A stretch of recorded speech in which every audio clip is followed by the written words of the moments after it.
할렐루야. 우리 오늘 이 말씀 통하여서 그리스도 예수의 마음이라는 제목으로 함께 하나님의 말씀을 나눠보도록 하겠습니다.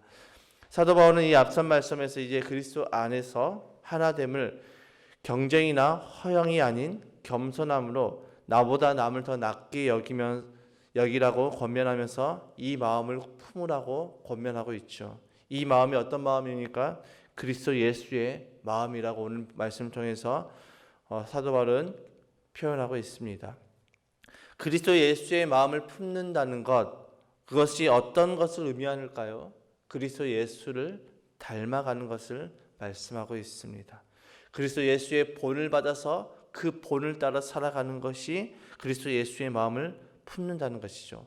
그래서 바울은 오늘 말씀을 통해서 그렇게 살아가는 것, 우리가 예수를 닮아가는 것, 예수의 마음을 품는 것, 그것이 하나가 되게 하고 경쟁이나 허영이 아닌 겸손함으로 남을 더 낮게 여기는 삶을 살아갈 수 있는 유일한 키가 된다는 것입니다. 그러니까 내 힘으로 내가 그것을 하는 것이 아니라 내 힘으로 내가 하나 되려고 노력하고 내 힘으로 경쟁하지 않고 허영을 하지 않고 겸손함으로 살아가려고 내 힘으로 내 노력으로 하는 것이 아니라 곧 그리스도 예수의 마음을 품을 때 우리가 예수 그리스도를 영접하고 우리 안에 성령님이 임하심으로 성령께서 우리의 삶을 통치하실 때 우리는 그리스도의 마음을 품고 그리스도를 닮는 삶을 살아갈 수 있음을 오늘 본문의 말씀을 통해서 사도 바울은 교훈하고 있습니다. 그러면서 오늘 말씀을 통해서 그리스도 예수의 마음이 어떤 마음인지 조금 더 정확하고 구체적으로 말씀하고 있습니다.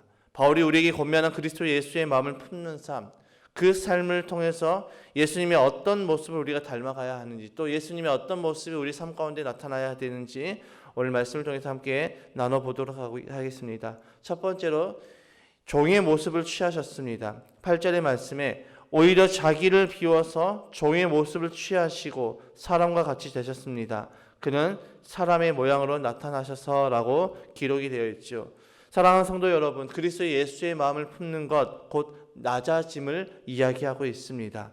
사도 바울은 예수님에 대해서 이렇게 소개하고 있죠. 6절의 말씀에 그는 하나님의 모습을 지니셨으나 하나님과 동등함을 당연하게 생각하지 않으시고, 예수님은 하나님의 모습을 지니셨고 하나님과 동등함을 받는 분이셨습니다. 즉 예수님은 하나님이심을 말씀하고 있죠. 다시 말하자면 하나님으로서의 영광을 받고 누리실 수 있는 분이셨습니다.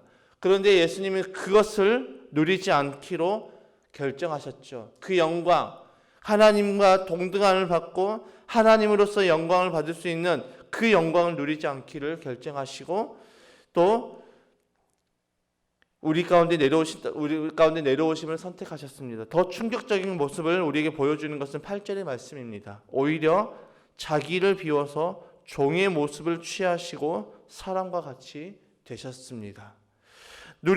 본인이 누릴 수 있는 그 모든 영광을 다 포기하신 것도 충격적인데 종의 모습을 취했다라고 말씀하고 있습니다. 이 세상의 모든 사람들은 자기가 높아지기 원합니다. 이 세상의 모든 사람들은 자기가 대우를 받기 원합니다. 이 세상의 모든 사람들은 자기가 높은 자리에서 높은 지위를 갖기를 원합니다. 그런데 예수님은 어떻게 하셨습니까? 종의 모습을 취하셨다라고 말씀하고 있습니다. 그리고 사람과 같이 되셨다라고 말씀하고 있죠. 조물주가 피조물이 되어서 이 땅에 내려오셨음을 선포하고 있습니다. 여러분, 예수님께서 모든 영광을 다 포기하고 내려오신 이유가 무엇일까요? 모든 것을 다 포기하고 종의 모습을 취하시고 사람과 같이 되어서 이 땅에 내려오신 이유가 무엇일까요? 예수님께서 다른 사람의 유익, 즉 우리의 유익, 하나님의 영광을 생각하셨기 때문이죠. 예수님께서는 어떤 일에 실증이 나서 그 모든 특권을 포기하신 것이 아닙니다. 얼마든지 예수님께서는 영광 받으실 분이셨고 얼마든지 그 죽으면서까지 정말 폼나게 죽으실 수 있었습니다. 하지만 예수님께서는 그것을 선택하지 않으셨죠. 오직 인류에게, 모든 인간들에게 생명을 주고 하나님의 뜻을 이루기 위해서 이 땅 가운데 종의 모습으로 내려오셨다라고 말씀하고 있습니다. 나만 챙기는 이기적인 이 시대와 이 시대의 마인드와 이 시대의 가치관과는 전혀 다른 모습이죠. 예수님 당시 바리새인들, 서기관들, 소위 그 당시 믿음이 좋다라고 이야기하는 수많은 사람들은 특권 의식이 있었습니다. 본인이 대우받고 본인이 높임 받으려는 그런 의식이 있었습니다. 그런데 예수님은 전혀 그렇지 않으셨죠. 오늘날 한국 교회의 모든 문제가 무엇입니까? 특권 의식이 강하다라는 것입니다. 내가 누군데, 내가 어느 교회 누구인데, 이런 것을 너무 강하게 강조하고 있다는 것입니다. 얼마 전에 저에게 한 장로님이 전화가 왔습니다. 장로님이 전화가 와서 이야기하는데, 제가 어떤 교회의 장로입니다라고 먼저 표현하는 것이 아니라 제가 정치인 누구와의 친분이 있는 그런 장로인데라고 전화를 하셨습니다. 제가 그 전화를 받으면서 왜 굳이 이야기하지 않으셔도 될 그 정치인의 이름을 이야기할까? 마치 내가 어떤 사람과 이런 친분이 있는데, 내가 이런 특권이 있습니다 라고 이야기하는 것처럼 저는 느껴졌습니다.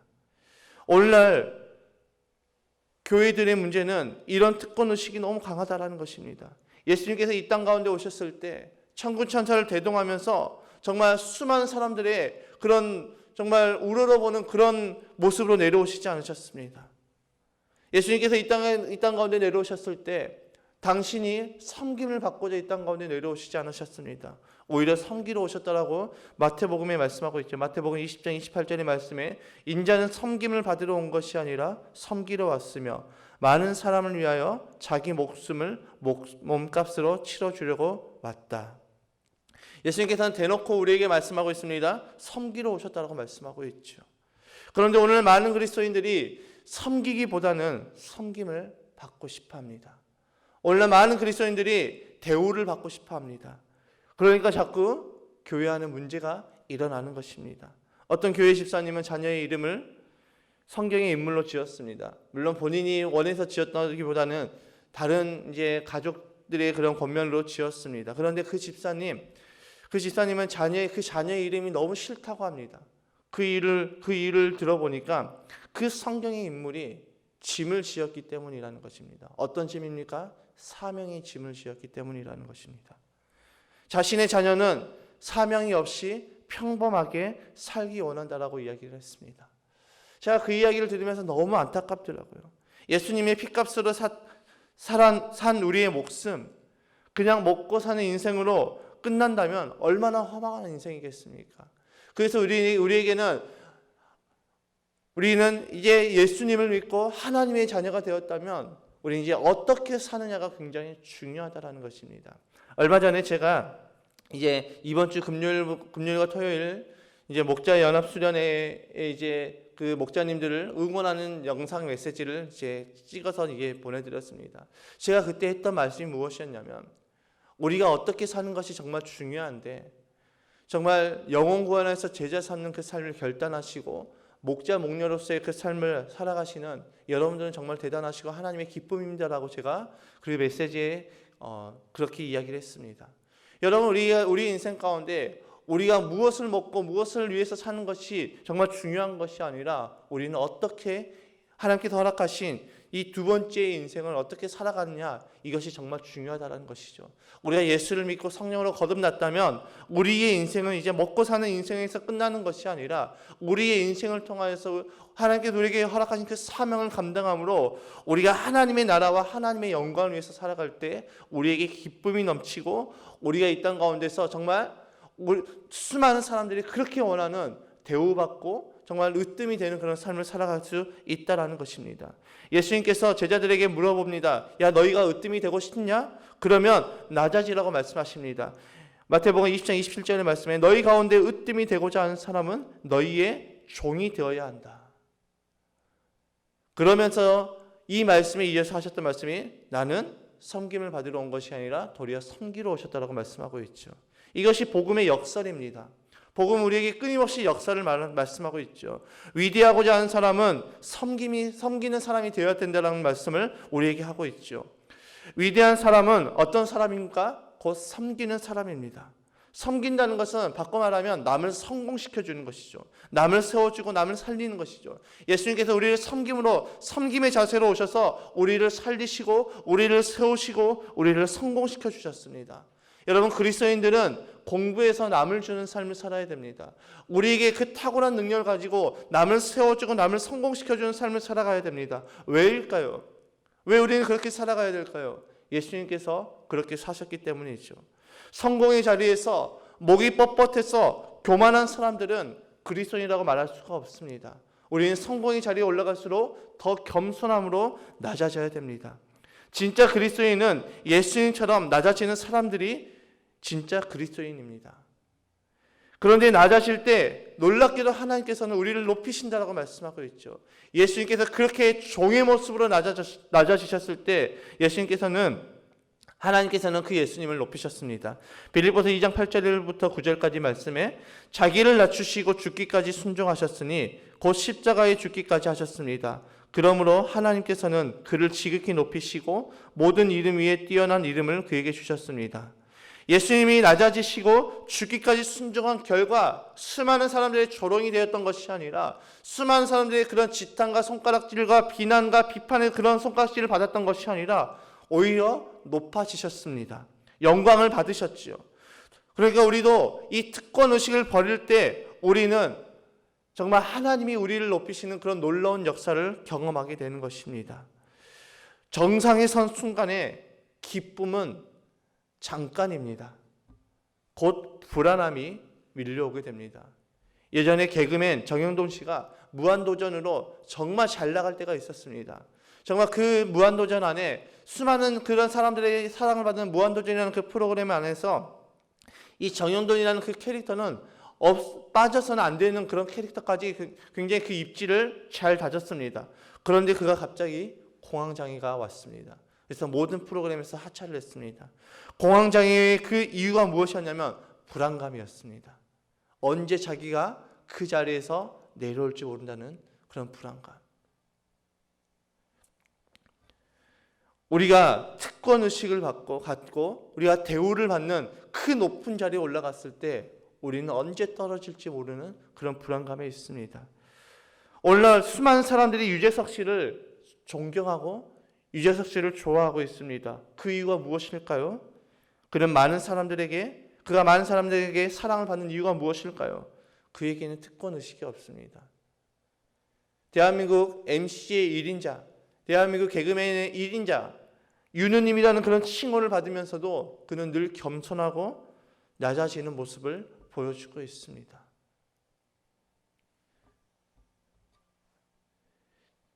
저희 엄마는 저희가 늘 말씀하시는 것이 있습니다.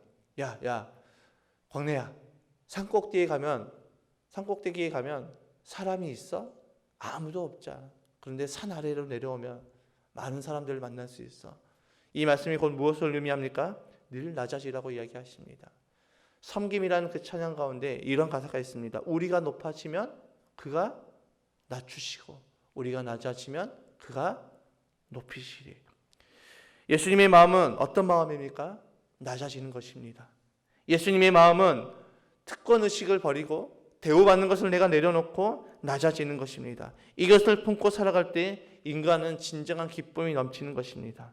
생각해 보시기 바랍니다. 정상의 자리가 좋을까요? 그 정상의 자리, 1위의 자리가 좋을까요? 유재석 씨가 예전에 무한도전에서 이런 이야기를 고백했습니다. 나는 언제나 늘 마음의 준비를 하고 있다. 무슨 마음의 준비입니까? 내가 그 자리에서 내려올 마음의 준비.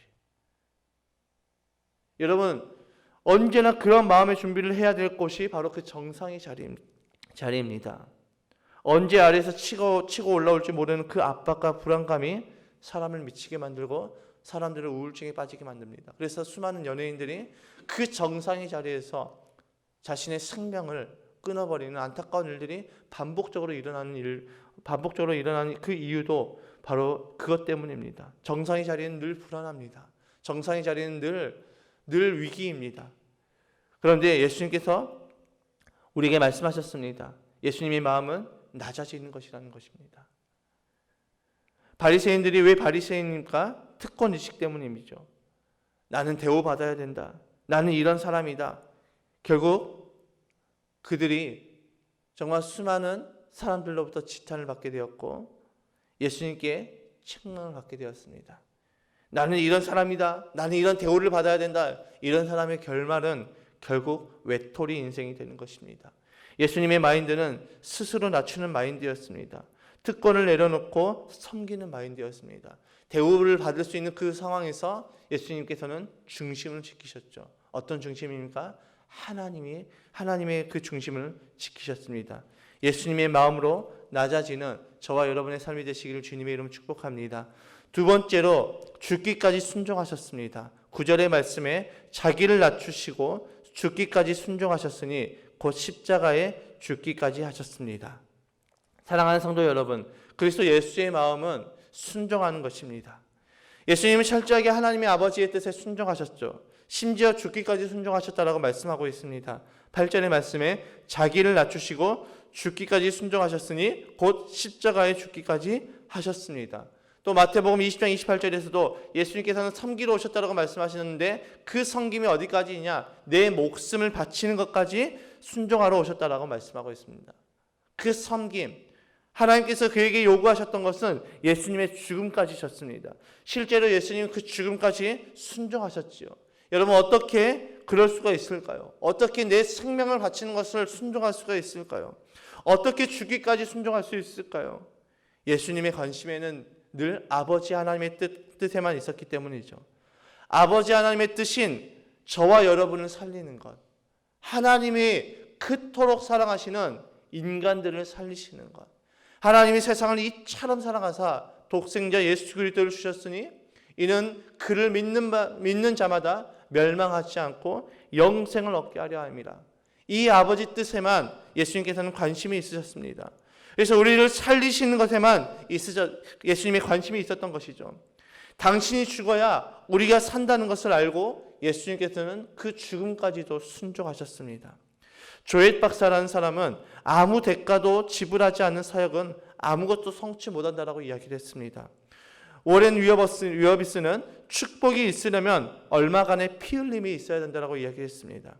우리는 이 예수님의 마음, 예수님의 마인드를 배워야 됩니다. 자신을 희생하여서 구원의 역사를 이루셨죠. 예수님의 죽으심이 없이는 하나님의 구원의 역사가 이루어질 수가 없습니다. 예수님의 그 순종하심이 없이는 하나님의 그 역사가 일어날 수가 없다라는 것이죠.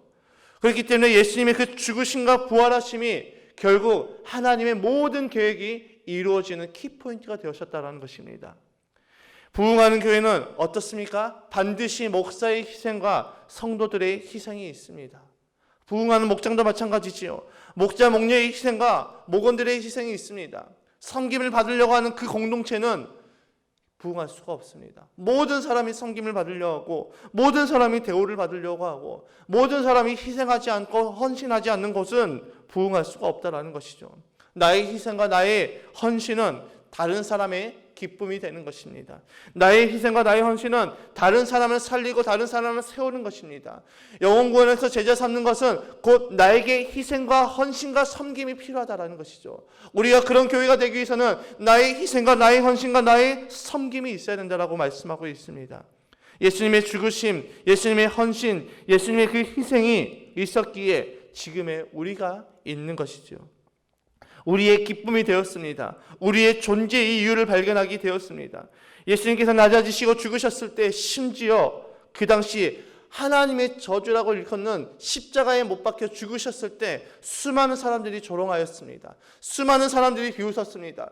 야, 우리를 살린다고 이야기한 너희야, 예수야, 너부터 먼저 구원해보라 라고 하면서 수많은 사람들이 조롱했을 때 하나님께서는 그 죽음을 어떻게 하셨습니까? 그 죽음 이후에 예수님을 높여주셨습니다. 9절에서 11절의 말씀에 그러므로 하나님께서는 그를 지극히 높이시고 모든 이름 위에 뛰어난 이름을 그에게 주셨습니다. 그리하여 하늘과 땅 위와 땅 아래에 있는 모든 것들이 예수의 이름 앞에 무릎을 꿇고 모두가 예수 그리스도는 주님이시라고 고백하여 하나님 아버지께 영광을 돌리게 하셨습니다. 이 세상의 관점에서 보면 가장 낮아지신 그 예수님을 하나님께서는 가장 높이셨습니다. 가장 위대한 이름을 주셨다고 말씀하고 있습니다. 지극히 높은 이름, 지극히 높으시고 또 모든 이름에 뛰어난 이름을 그에게 주셨다고 말씀하고 있습니다. 세상의 관점으로 보면 하나님의 저주를 받아 죽었습니다. 세상의 관점으로 보면 그 인생은 실패한 인생입니다. 3년 동안 목회했지만 그에게 남은 사람은 11명이었습니다. 그 11명도 자기 살겠다고 다 도망갔습니다. 예수님 곁에 아무도 남지 않았습니다. 그런데 하나님께서는 그를 지극히 높여주시고 그의 이름을 높여주셨다라고 말씀하고 있죠. 땅 위와 땅 아래 있는 모든 것들이 예수의 이름 앞에 무릎 꿇게 하셨고 예수 그리스도는 주님이시라고 고백하여 하나님 아버지께 영광을 돌리게 하셨다라고 말씀하고 있죠. 늙어서도 존경받는 분들이 있습니다. 어떤 분들입니까? 자신을 희생하여 섬겼던 분들입니다. 여러분, 사랑과 희생은 함께 가는 것입니다. 나는 이 사람을 사랑해. 말은 사랑한다고 하지만 희생이 없는 사랑은 없습니다. 하나님 우리를 사랑하셨다는 것, 그 사랑의 그 증거는 예수님의 죽으심이었죠. 하나님의 희생, 예수님의 희생이 있었습니다. 예수님 우리를 사랑하시니 희생하셨습니다. 신앙생활은 말로 하는 것이 아닙니다. 신앙생활은 말로만 믿는다라고 하는 것이 아닙니다. 우리의 희생과 우리의 헌신과 우리의 섬김이 있어야 되는 것입니다. 이것은 내 힘으로 안 되는 것이죠. 그래서 우리는 날마다 성령의 충만함을 구하는 것입니다. 성령의 충만함을 구하고 그 성령의 그 지배와 통치하심을 받을 때 우리는 희생의 삶, 헌신의 삶, 섬김의 삶을 살아갈 수 있다라는 것입니다. 진짜 멋있는 삶은 어떤 삶이냐? 예수님처럼 사는 삶입니다. 우리 그리스도인들에게서 진짜 멋진 인생은 우리의 삶이 예수님을 닮아가는 것입니다. 우리가 이 땅 가운데서 대접받는 삶이 진짜 멋있는 삶이 아니라 섬기고 희생하는 삶이 진짜 멋있는 삶입니다. 그런 관점에서 보면 목자, 목녀님들은 굉장히 멋지고 굉장히 예수님처럼 살아가는 삶을 살아가고 있죠. 우리 삶 가운데 그 섬김의 자리에, 희생의 자리에, 헌신의 자리에 늘 나아가는 저와 여러분이 되시기를 주님의 이름 축복합니다. 그리스도의 예수의 마음으로 순종하며 나아가는 저와 여러분의 삶이 되시기를 주님의 이름 축복합니다. 그래서 오늘 말씀 가운데 정말 그리스도 예수의 마음을 품어서 우리가 늘 낮아지고 순종하는 삶을 통하여서 하나님의 영광이 되는 저와 여러분의 삶이 되시기를 주님의 이름 축복합니다.